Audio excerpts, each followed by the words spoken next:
Oh, we're good. We're live. Oh, I gotta here. I'll get this eventually. I'll get it.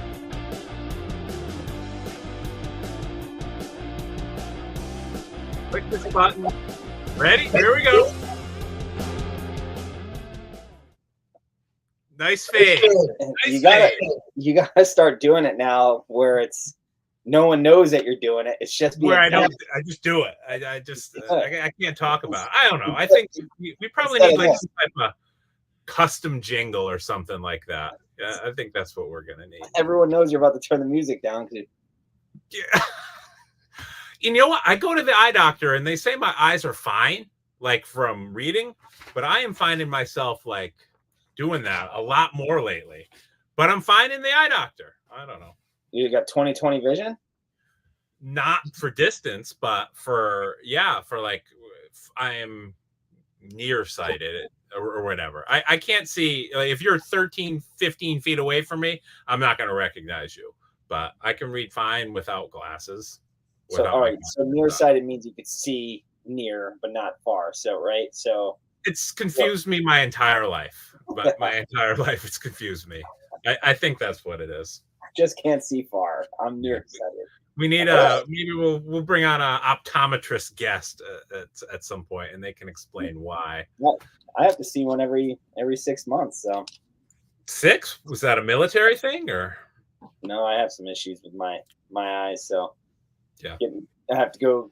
I have to probably do every 6 months for not the rest of my life, but a long while. Yeah. I have to take drops every day and everything. So I have to check on them. But let's just say I'm very close with my optometrist, ophthalmologist, because I have to go to the higher. Yeah. You don't screw around. You go right to the surgeon. Well, one of the things I got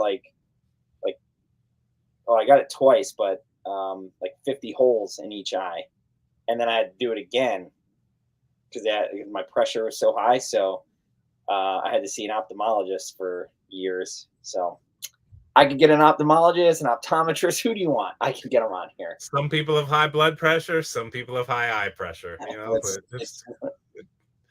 I have both. Had I known this before getting into business with you, I don't know. Yeah. Uh-oh. Dan's daughter turned 1 today. Oh, I'm probably froze here. Yeah, you are froze. Yep, Malia turned 1 year old. Yeah, what'd you guys do? Anything good? So had a little breakfast. We made a little confetti pancakes. Had a little cake in the afternoon, and then we did a very early dinner. We did a little hibachi dinner. Where'd you go? Where'd you go for hibachi? It's this new place in Canton called Mitso 21, and it's a brand new spot actually off of 44. And it was, God, man, they're good. They're good. And then the best part about it was we were in this room and it was just us. So it was just us four. So Luca can go rampant. Yeah, no one knows. Yeah. So yeah. It was nice. Yeah. What do you get? What do you get? What do you get? What does everybody get when you guys go to hibachi? Chicken and shrimp, and then I just get shrimp. I keep it straight up shrimp. I keep it straight up shrimp. I'm a shrimp lover. I also am a shrimp lover, but you get shrimp for free at hibachi, don't you? Do they give you 2 free? Not enough. Not enough. So I'm usually a steak or a steak and salmon, and the shrimp, because not everybody in my family likes the shrimp. So I get a lot of extra shrimp. Okay. That if I was out and I knew that someone like everyone gets shrimp but they don't eat it, and I knew I was gonna receive the shrimp, I wouldn't get shrimp. I'd double it up. My go-to would be the scallops. Scallops instead of I've done a lot of hibachi in my day, and I love this. I love steak and I love chicken. It's just not. I just don't like it hibachi. Like I like a steak on a grill, and I like chicken, like an oven, roasted or something like that. On a skillet, I don't know. Take it or leave it. So I call shrimp all day. Let's go. Shrimp is definitely my favorite seafood, for sure. We was in South Carolina last week, and they are big into their low country boils. Oh yeah, yeah. I got that every time we went out, and I chose restaurants based around the reviews for their low country boils. Yeah, So. yeah. The South knows what's going on when you have the boils with everything's put on the newspaper. Like you'll have a big table with newspaper on it, and then they'll throw all like the shrimp or prawns. They'll throw the baked potato and all corn. That. It's good. It's good stuff. Good stuff. Oh yeah. So. Yeah, so that's what we did. So we got a party for her on Saturday. All the whole family is coming over for it, so it'll be a good time to celebrate her. So busy day, busy weekend. They're all busy. Yeah. And anyone who's all right, so we're gonna do Stag is tomorrow night. Suffield VFW. Oh, that's right. Yeah. That's right. Beat it. Not around to go there. Sent in my donation via Venmo. Thank you for your donation. Maybe if you weren't busy, I'd give you some raffle dollars. And win me something good. But yeah, we got some good gifts. We got some good raffle prizes. So, all right, let's hit it. All right, we're gonna answer some questions. We got some questions that have been mounting up over the last. Let's make sure we don't have any now, which we do not. Mounting up over the last couple weeks. I've got this one multiple times. I'll put it up and we can both speak to this one right here because we'll probably both have different answers or different reasons why. Will real estate prices drop in 2024? What do you think, Dan? Nope.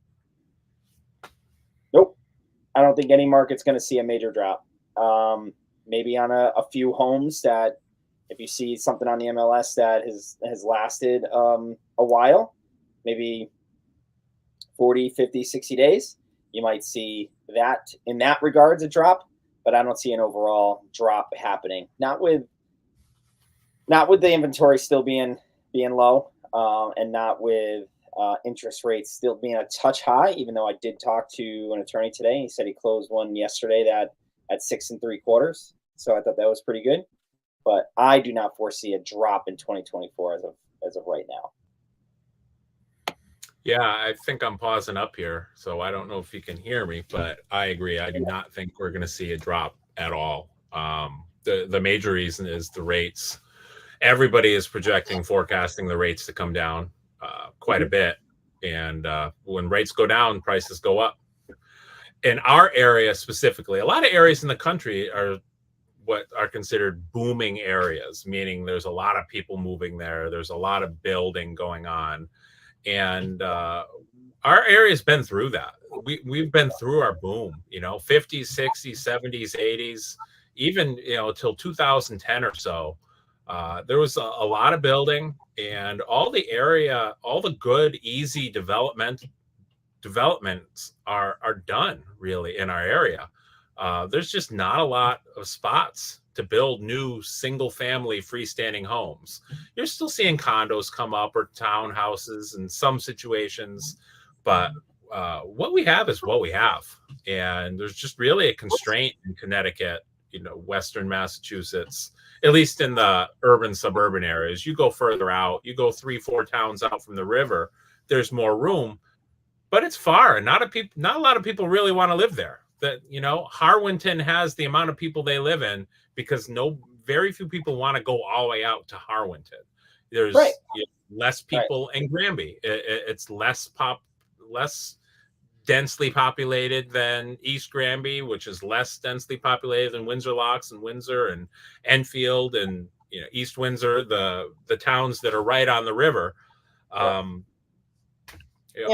closest to the city, because Harwinton doesn't really have much to offer in the sense of amenities. So they're not gonna, you're driving a while to get to your Stop and Shop. But exactly, and out here, maybe like Simsbury, Canton, you'll see some different developments still, but it's not major subdivisions of 10, 15, 20, 30, 40 houses. It's 3 to 5 on a little cul-de-sac that they're able to get. And the land isn't going to be more than half an acre, maybe an acre at most, from what I'm seeing. And I'm actually helping a client right now find new land. So, but It was funny. He said to me in college years ago when I was in New York City and we were looking. I was like, man, this is such a big city. And he goes, yeah, too bad you can't build out right now. You can only build up. And I feel like towns close to the city, there's no more going this way. It's if you want a building, it's got to go high, not out. So yeah, look at like a lot of the the developments, like Blue. When I say recent, I know Blueback Square in West Hartford is, I don't know, probably almost 20 years old now, at least since they've been planning it. They're building up. They're building ground floor retail and then 2, sometimes 3 levels of apartments. Like Windsor Locks Main Street that is currently and ripped up and being revitalized. They want to put retail on ground floor and 1 or 2 floors of apartments above that. The old mills are getting rehabbed because you can fit 100, 200 families in one building in the spot that you maybe have 6 single family houses. That's really all the development that we have in this area. And they're all rentals. They're not condos. Most of them are not condos. So, Yep. Well, I think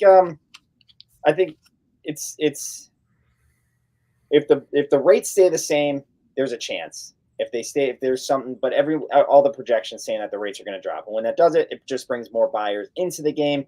More buyers, less inventory, obviously is going to drive the price up. That's simple supply and demand, macro and microeconomics.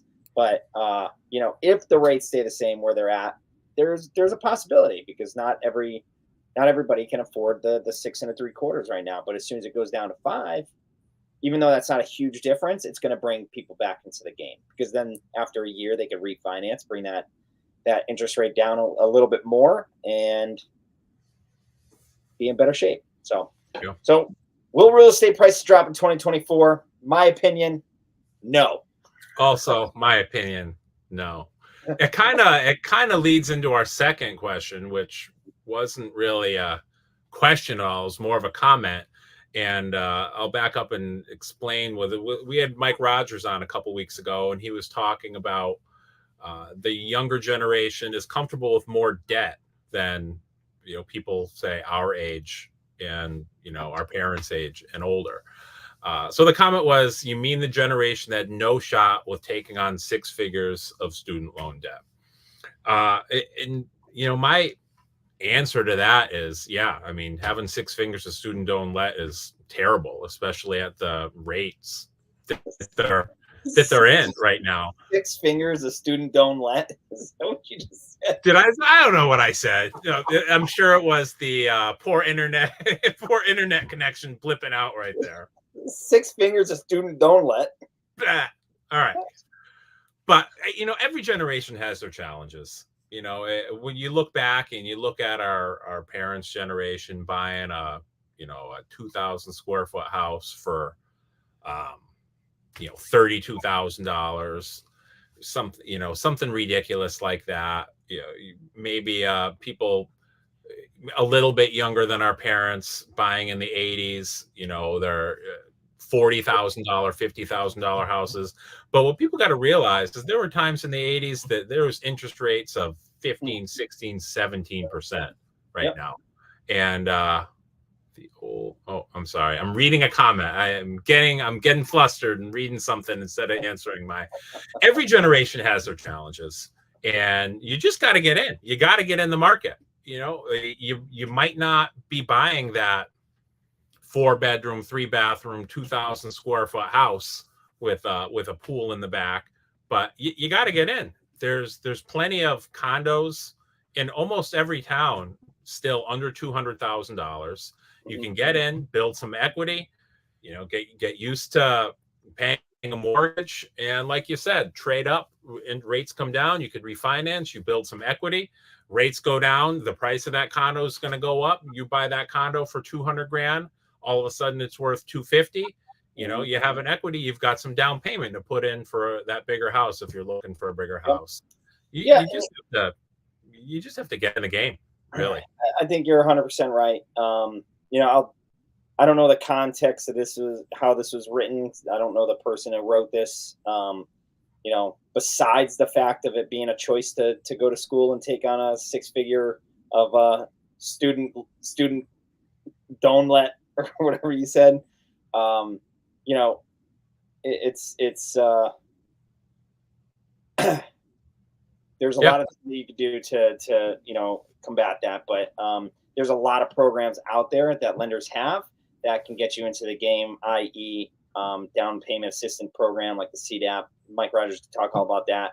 FHA loan, first time home buyer programs, things like that that will absolutely help you get it. Again, had coffee with an attorney this morning, and he said he knew someone he closed last week that did the Connecticut down payment assistance program, did everything, and ended up walking away with $2,000. So that's after closing costs and everything, and he walked away with $2,000. So take that for what it's worth. It's not meant for everybody, obviously. It's maybe a more physically responsible buyer, meaning they probably have great credit, probably debt to income ratio helped them out a little bit. It is their first time buying a home. So, there's a lot of factors that go into that. So I'll leave it at that. But, just a generation that takes on a 6-figure student loan debt, there's a lot of opportunity. It's tough. Yeah. There. So, yeah. Back, we had Mike LaPointe over here say the old UConn Law School in West Hartford is going to be condos. So more of that building up. West Hartford is. Where's that at? I think it's the old. Actually, it's the UConn West Hartford branch, not the law school. The law school is actually in Hartford itself, and that's still there. Oh, but the old UConn Hartford, branch.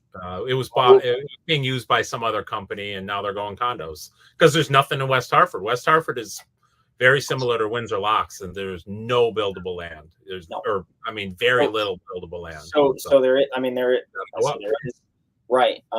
Their land is even smaller than some of the other towns that I was talking about. West Hartford's probably, to buy land or to build a house, it's the smallest lot of land you're going to get. So if you could buy, if you want to build a home, you're probably building it on 0.3 acres.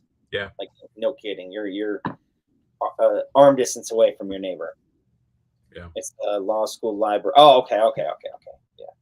Yeah. I don't know where that is. Where that I know of it. Is there. Yeah. All right. So we got one more question that I got, and then I got one for Dan that I pulled off Dan's TikTok.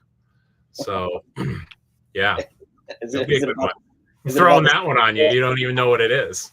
So every time I want to see a house, it's already under contract. Are people accepting offers before a house has hit the market? So go ahead, Dan. You want to answer this? We probably got different takes on it. Not in all cases, but I bet there's a lot of cases where there's some preferred buyers within brokerages. It happens all the time. People put the word out before it gets listed. So, maybe not the right thing to do, but it happens. So, but with that being said, if someone does a realtor does a coming soon or something like that, there's a lot of eyes on the home before it hits the market. So a lot of people schedule the showings for when the day it hits the market.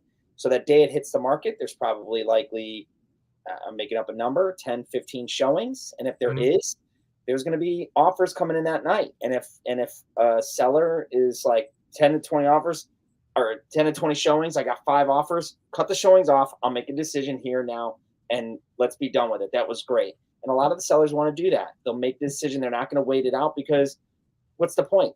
They know, and a lot of sellers know, put this in your, in the buyer's mind frame, that if they wait, maybe those offers aren't going to be on the table. And then what? The buyers will take the offer off the table because they waited too long to respond and things like that. So, and then they don't know if they're going to get another offer to follow. So they'll make the decision, and it's not a bad decision. It's a good decision. It's fine. They got 5 offers to choose from, the number that I made up here. So why not make a decision? And, you want to see it on the first day you possibly can. And, it's the market we're in, low inventory. Yeah, it used to be when I started in the business, it used to be the old adage that the first offer you get is probably going to be your best offer because the person's ready to jump on it right now. They know they can't negotiate it much. They know they're not going to offer much less than asking because the house just got on the market. Your asking price is your asking price, and it is what it is. And it might not be the first offer that's the best offer right now, but the first weekend full of offers, your best offer is likely going to be in that. So yeah, they're not sitting around long. My guess is I don't know who did this. Sometimes anonymous comments come through. It doesn't pull through the person's name. But my guess, this person is not working with an agent. If this person was working with an agent, you're going to be notified right away when the house goes on the market. Yeah, definitely. Like I have it set up to every single one of my clients. The day a house hits the market that hits their criteria and the town that they want, their price range, they're getting an email right that morning. So it's just the way it is. Two, I'll always follow up with them if I'm looking. I look at the market and do a market analysis every morning just to see what's out there too. So my clients, so if something hits the market, I'm immediately shooting them a text being, have you seen this one? So the second part of that question, are people accepting offers before houses hit the market? So in some cases, yes. And in some cases, they're not actually on the market. The rules of our MLS say that even if you have an off market property, you're supposed to put that in the MLS. Now, the seller can request not to have it on the MLS, and all of the off market stuff that we do, we tell the people, we tell our sellers, we explain the benefits of having it on, the benefits of having it off. And I think maybe over my career, I've only had one seller want to put it on the market or want to put it on the MLS. So everyone, it gets blasted out and they see what they're going to get. I mean, nowadays, everyone sees on the internet, patch.com, they're looking for their weekly news story and they're going to post, Bob and Sue sold their house for $425,000. They need that little click there, but most people want that little bit extra privacy, and if they're having an off-market deal, they're not going to want it. Absolutely, especially the way this world is sometimes. Like, absolutely, they don't want their business everywhere. There are, everyone's digital footprint is everywhere. The little things that they keep off, they do. Yep. Yeah. Everything's everywhere. It's easy it's like one Google search, maybe 2 levels away. So it's pretty simple. What you need to be though, if you are working with somebody and you want to buy something and a house comes on the market, you need to be pre-approved. So talk to your lender. If you don't have one, we can recommend one, and get fully pre-approved. You want to buy a house, let's do step now and get it out of the way so you can write a strong offer. Right. And a lot of, lenders have different levels of the pre-approval. They'll have their initial, but, for example, just because we know Roger so well, he'll take it the next step. Like he'll basically have you underwritten, with everything minus the house. And basically all you'll need to do is just keep them updated with some of this stuff if you've been looking for a month or two.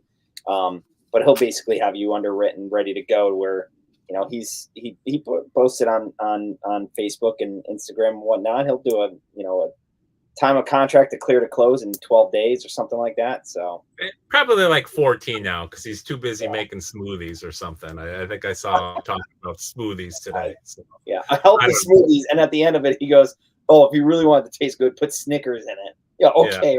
Yeah. All right, so we got one question left. I pulled it off Dan's TikTok this week. Yeah, I saw that earlier. Hi, I'm a single girl looking for English-speaking gentry friends over 25 years old.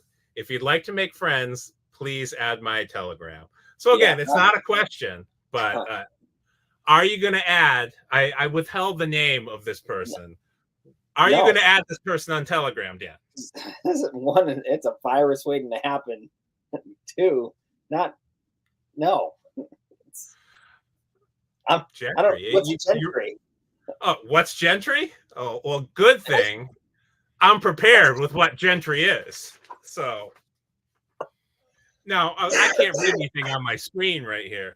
Gentry are well-born, genteel, well-bred people from high social class, especially in the past. But I think it goes through today. It's a nice compliment, Dan. You're considered. Swear on our lives, we did not talk about that beforehand. and I cannot believe you had that up because I was like, I saw it. What was it, yesterday or today? Whenever the comment came up, It's maybe a last couple night. days I'm like, ago. Yeah. what is a gentry? I didn't even bother to look it up, and then add to my Telegram. I'm like, yeah, Chris. Like, what is? I don't even know. But that's TikTok, baby. That's showbiz. Yeah. Showbiz. Well-bred Dan. Well, What can I say? I'm well bred. well-bred, well-bred, and well-born and genteel. So it Now, talks further down about a coat of arms, and my guess is over your shoulder there, that little diploma down the bottom. That's it's probably your coat of arms right there, family coat of arms. If not, we need to fill one in on the other side. yeah, maybe. Everybody knows you're gentry. Oh, All right. Well, I'm lucky I didn't. I My I intent knew didn't. you were gonna bring that up too. I like. Oh, I got something you're gonna from TikTok, and I'm like, it's gonna bring up that girl's comment. I know Well, it. it's the only comment. It's the only comment of someone that I'm- you don't know. So I had to bring right, it up. right. 1,000 views on that thing. I got 1,000 views, and I get a comment like that. I'm like, All the way to who knows? Who knows where people are looking for gentry? All right. I'm going to bed. I'm tired. I'll see you later. That's it. goodbye.